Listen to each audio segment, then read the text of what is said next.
أعوذ بالله من الشيطان الرجيم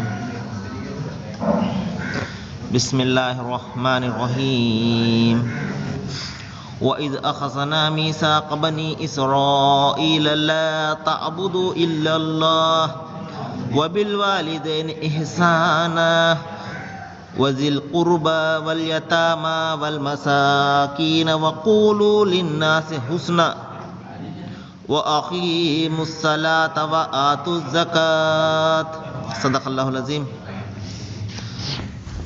అనంత కరుణామయుడు అపార కృపాశీలుడు అయిన అల్లాహ్ పేరుతో ప్రారంభిస్తున్నాను. సోదరులారా, సోదరిమణులారా, అయ్యలారా, అమ్మలారా, అస్సలాము అలైకుం రహమతుల్లాహి వబరకాతుహు. సర్వ సృష్టికర్త అయినటువంటి అల్లాహ్ కరుణ, శాంతి మనందరి జీవితాలలో కురియుగాక, ఆమీన్.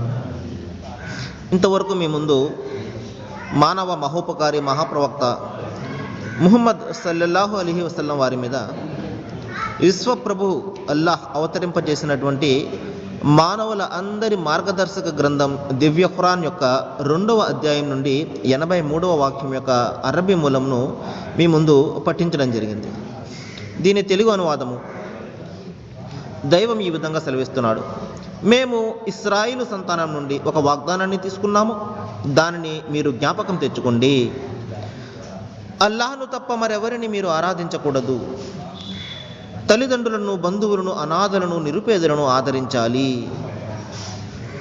సదకల్లాహుల్ అజీమ్. సోదరులారా, ఈ విషయాన్ని గురించి నేను కొంచెం వివరంగా మీకు చెప్పడానికి ప్రయత్నం చేస్తాను.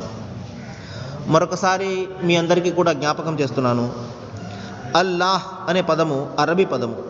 దీని అర్థము దైవం, దేవుడు, సృష్టికర్త, పూజకు, ఆరాధనలకు అర్హుడు అని అర్థం అన్నమాట. ఇలాహ్ అంటే అరబీ భాషలో ఆరాధనకు తగినవాడు, పూజకు తగినవాడు అని అర్థం. అల్ ఇలాహ్, అల్లాహ్ అంటే అర్థం ఏంటంటే దైవము అని అర్థం. చూడండి సోదరులారా, మనలో ప్రతి ఒక్కరు కూడా దైవాన్ని విశ్వసించేవాడే. దైవాన్ని విశ్వసించని వాడు ఈ ప్రపంచంలో చాలా తక్కువ మంది ఉంటారు.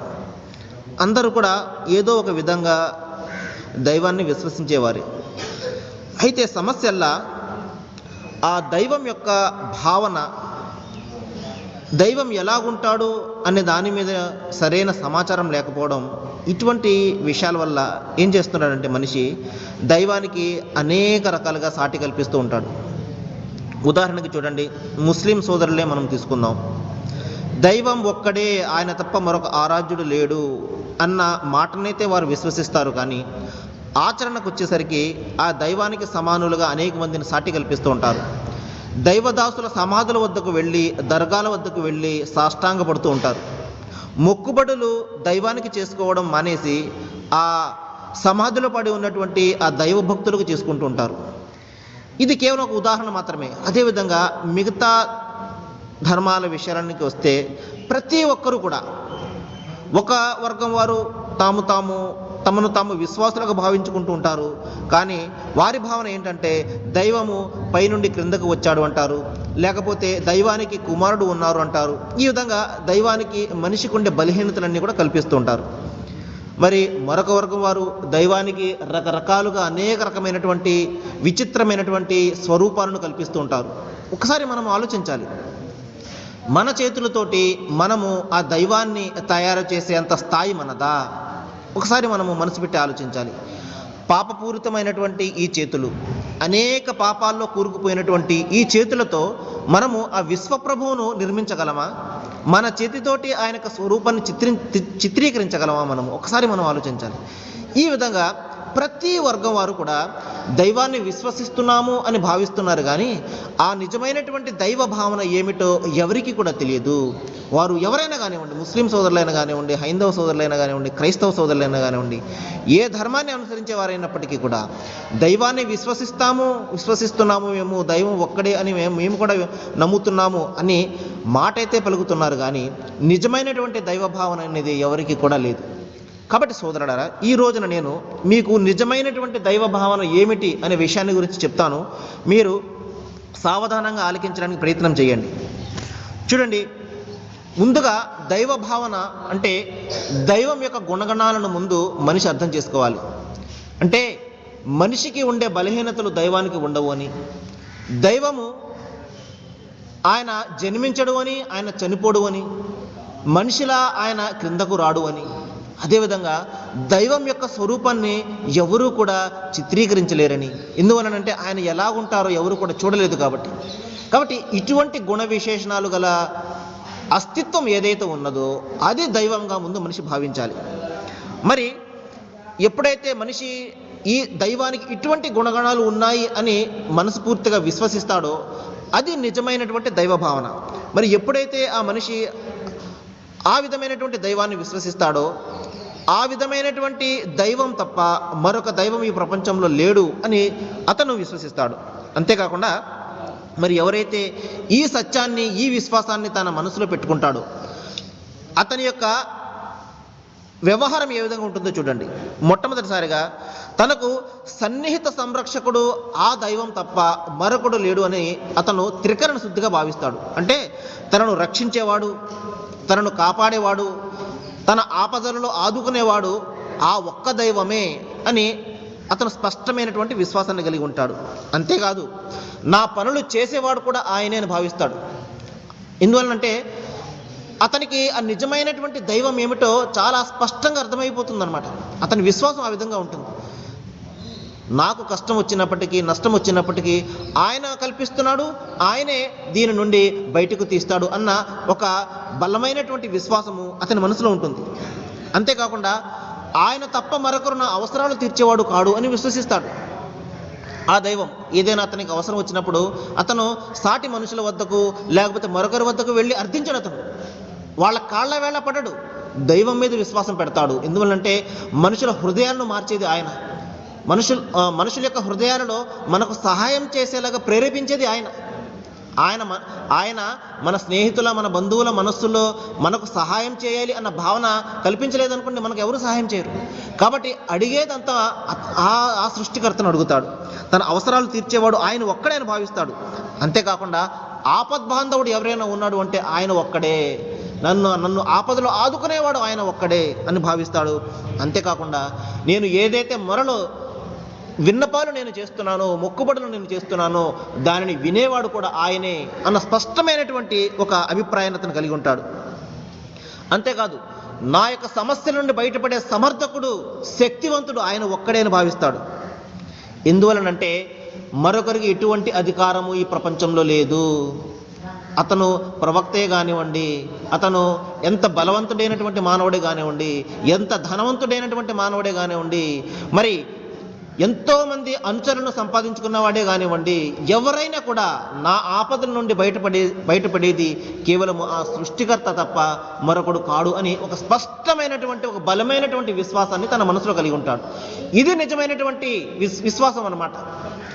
అలా కాకుండా నేను దైవాన్ని విశ్వసిస్తున్నాను అండి అని చెప్పేసి మరి ప్రతి మనిషి కాళ్ళ వెళ్ళపడము, మనలాంటి బలహీనలు వెంటపడము, మరి వాళ్ళను మన యొక్క సమస్యలు విన్నవించుకోవడము, వాళ్ళను మన ఆపదను ఆదుకునే వారిగా భావించడము, ఇది నిజమైనటువంటి విశ్వాసం ఎంత మాత్రం కూడా అనిపించుకోదు.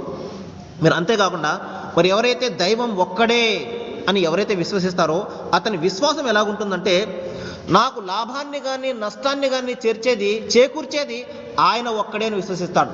తద్వారా అతనికి ఎటువంటి కష్టాలు వచ్చినప్పటికీ కూడా, నష్టాలు వచ్చినప్పటికీ కూడా అతను బెదరడు ఎంత మాత్రం కూడా. ఎందువలంటే లాభాన్ని నష్టాన్ని కలిగించేది ఆయన. నాకు ఇవ్వాలనుకుంటే ఆయన ఇస్తాడు. ఆయన నా నుండి ₹1 తీసుకోవాలనుకుంటే ప్రపంచం అంతా అడ్డుపెట్టినా కూడా దాన్ని తీసుకోలేరు. మరి ఆయన ₹1 నాకు ఇవ్వాలనుకుంటే ప్రపంచం అంతా అడ్డుకున్నా కూడా దాన్ని ఆపలేరు అన్న స్పష్టమైనటువంటి ఒక విశ్వాసాన్ని కలిగి ఉంటాడు. మరి అంతేకాదు, ఆ ఒక్క దైవం మీదే తన భయాన్ని, భక్తిని కలిగి ఉంటాడు. ప్రపంచంలోని మానవులకు అతను భయపడడు, తన చావుకు అతను భయపడడు, తన కష్టాలకు అతను భయపడడు. కేవలం తన దైవం ఒక్కనికి మాత్రమే అతను భయపడతాడు. ప్రవక్త ముహమ్మద్ సల్లల్లాహు అలైహి వసల్లం వారు ఒక సందర్భంలో చెప్పారు, మరి ఎవరైతే దైవానికి భయపడతాడో వాడు దేనికి కూడా భయపడడు. మరి ఎవరైతే దైవానికి భయపడడో వాడు ప్రపంచంలో దేనిని చూసినా భయపడుతుంటాడు. తన కష్టాలను చూసి భయపడిపోతుంటాడు, తన చావును చూసి, తన యొక్క జబ్బులను చూసి భయపడిపోతుంటాడు. ఇంకా ప్రతి విషయంలోనూ భయం ఉంటుంది అతనికి. ఎందువల్లంటే నిజమైనటువంటి భయం అనేది అతనికి లేదు కాబట్టి. మరి ఎవరి మనసులో అయితే దైవం పట్ల నిజమైన భయం ఉంటుందో వాడికి ఎటువంటి భయం అనేది ఉండదు.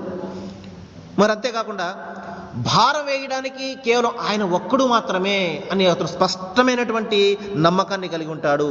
ఆశలు పెట్టుకోవాలంటే ఆయన ఒక్కడే అని నిజమైనటువంటి నమ్మకాన్ని కలిగి ఉంటాడు.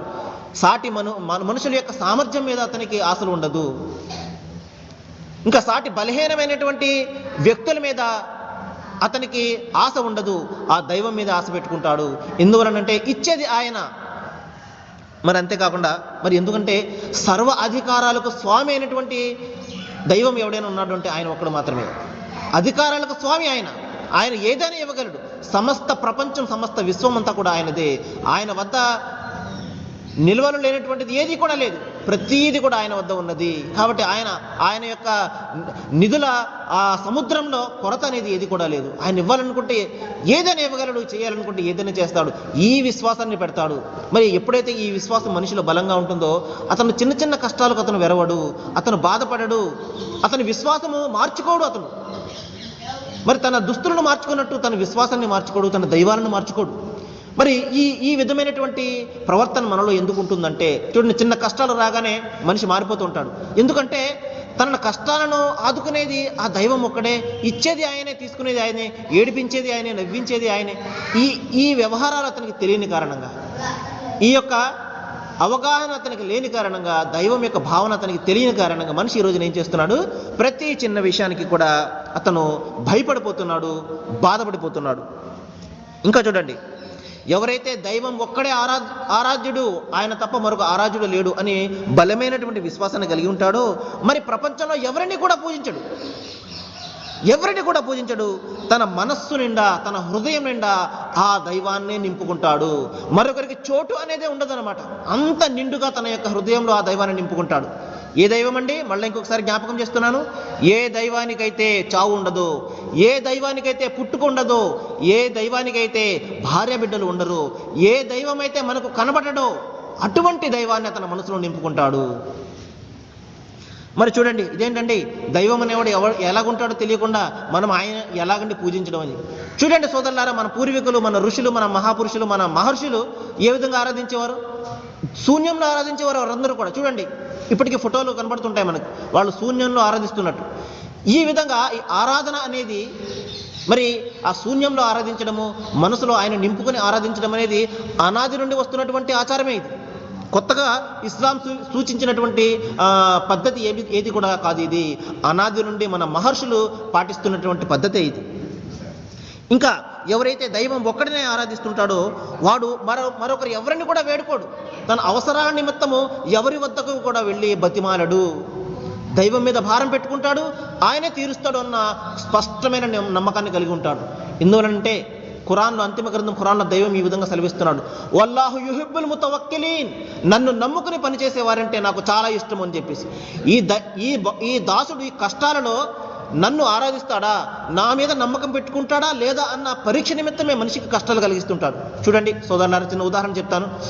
ఒక స్వర్ణకారుడు ఉన్నాడు.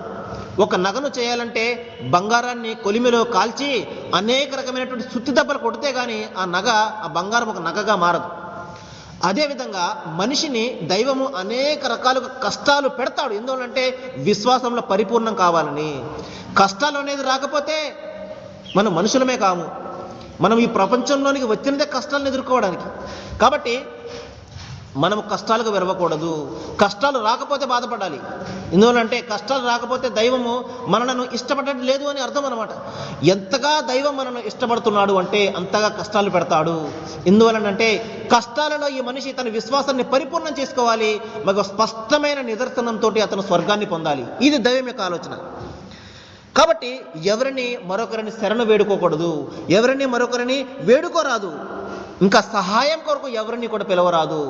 ఇక్కడ ఒక ప్రశ్న, అదేంటండి, ఎవరిని పిలవకపోతే ఎవరో మరి సహాయం చేసేవారు ఎవరని? సోదరులారా, నేను చెప్పే విషయాన్ని జాగ్రత్తగా గమనించండి. మనము సహాయాన్ని, దైవాన్ని వేడుకుంటే దైవము మన సాటి మనుషుల మనసులో మనకు సహాయం చేయాలి అన్న ప్రేరణ కలిగిస్తాడు. ఇది జ్ఞాపకం పెట్టుకోండి. అడగడం ఆయన అడగాలి, చేయించేది ఆయన మన సాటి మనుషుల ద్వారా, మన స్నేహితుల ద్వారా, మన బంధువుల ద్వారా చేయిస్తాడు. కాబట్టి ఇలాగ సహాయం చేసిన వాళ్ళు వెంటనే దేవుడు అంటారు. ఆ టాపిక్ కూడా చదువుతాం. చూడండి, ఇంకొకటి, ఎవరైనా మనకు సహాయం చేశారనుకోండి, వెంటనే మనం ఏం చేస్తాం, వాళ్ళని దేవుళ్ళుగా మనం పూజించడం మొదలు పెడతాం. చూడండి, మనిషి నిజంగా చాలా అమాయకుడు.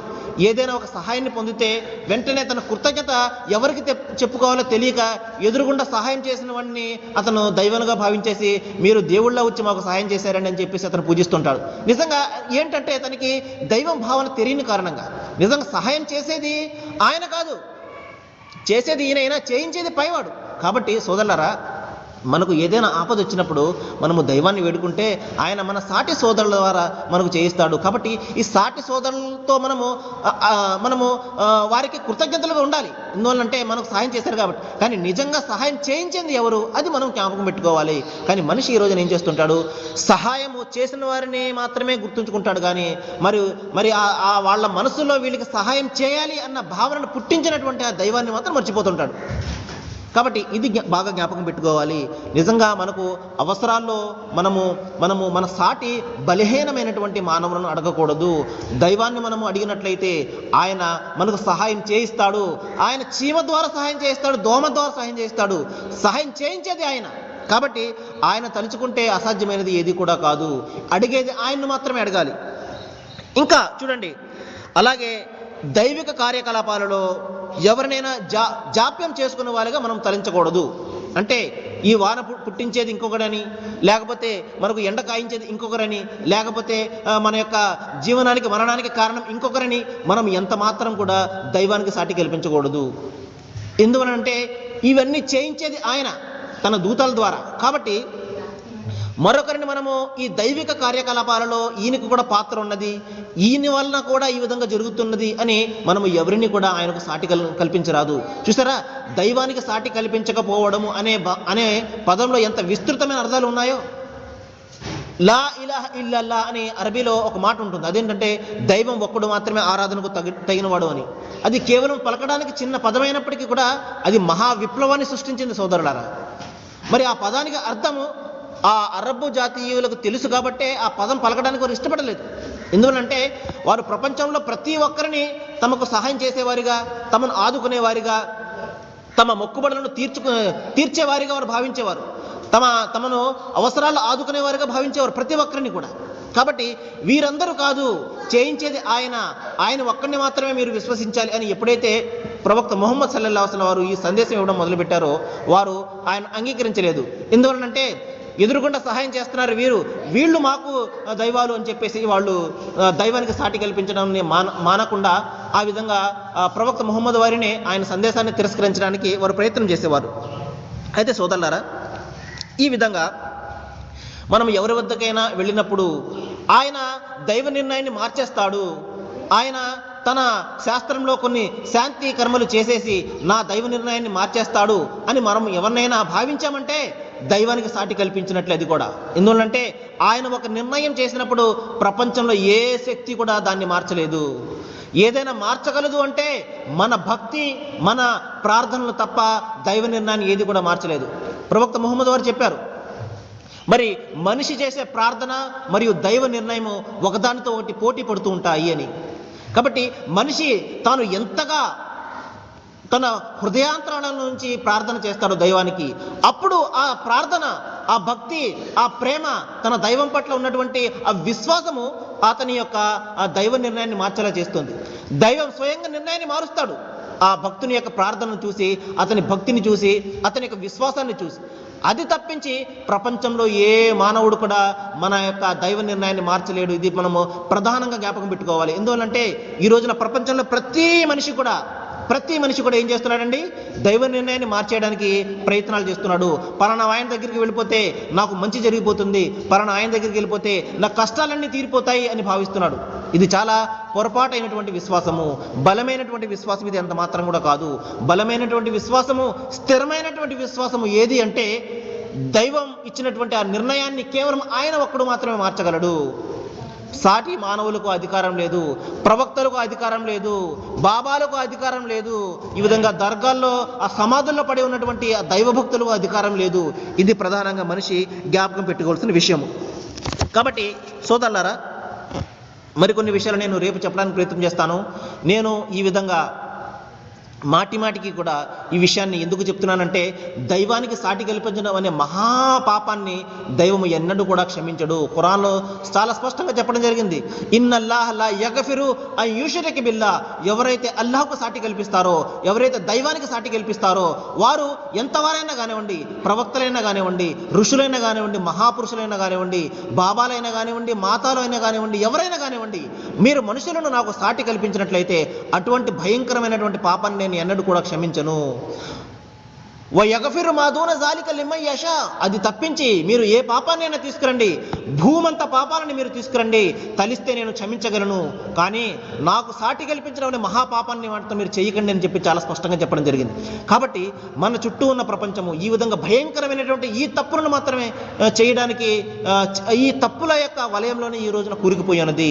ఎందువల్లంటే స్వర్గం నుండి దూరంగా చేసేది, నరకాన్ని చేర్చేది ఈ ఒక్క తప్పు. కాబట్టి శైతాను ఈ తప్పును చేయించడానికి అనుక్షణం కూడా మనిషి ప్రయత్నం చేస్తూ ఉంటాడు మన వెనకాల నిలబడి.